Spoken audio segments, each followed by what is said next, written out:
After a certain age, then Mercedes-Benz stands for imperious large saloons, impregnable build quality and pioneering technology.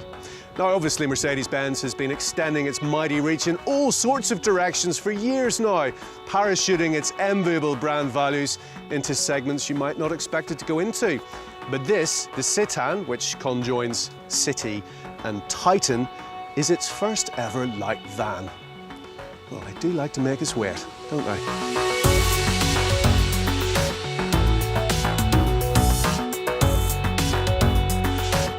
But it's been worth it. It's as though the Citan was born to wear that famous badge, and it looks exactly like you'd expect a small Mercedes van to look.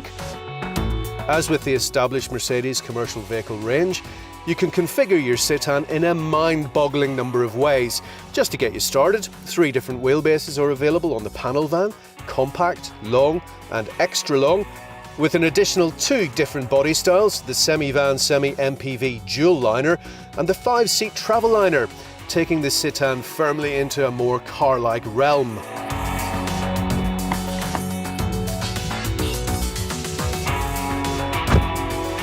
And that's something that underpins it.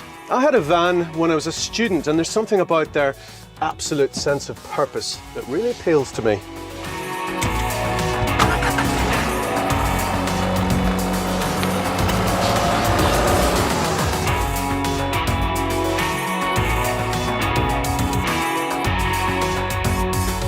The Citan manages to be a proper van.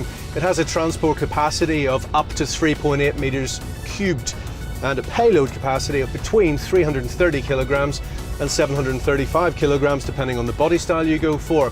But crucially, you can also really hustle it. The 3 things I really look for when I'm driving a car: positive steering, compliant ride, sharp handling, well, they're all pretty accomplished in here. Yes, it's a business tool first and foremost, but it's a business tool you can actually have some fun driving. I mentioned that Mercedes has a long history as a technology leader. The Citan inherits much of that, with features like adaptive ESP as standard, which factors in the vehicle's load and works in tandem with the ABS to keep you online. There's also brake assist and start-off assist to prevent the vehicle from rolling back during hill starts. It's an impressive armoury. That van I had when I was a student that I mentioned earlier on goes without saying that it didn't have anything like that. It also ended up with only 1 door mirror after an unfortunate incident in an Irish bog, but that's another story. There are 4 engine variants in the Citan range, 3 iterations of 1.5 litre diesel, and the 114 horsepower 1.2 litre turbocharged petrol 112 Blue efficiency, which has CO2 emissions of 140 grams per kilometre and averages 46.3 miles per gallon. They're all Euro 5 compliant. As ever, it's about delivering genuine choices for the end user, but meaningful ones.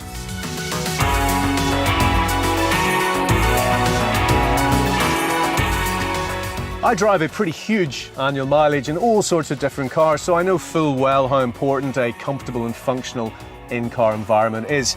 This cabin's pretty much going to become like a second home. So features like the multi-adjustable seat, storage space everywhere in here, and the LCD audio system with Bluetooth and MP3 compatibility are very important.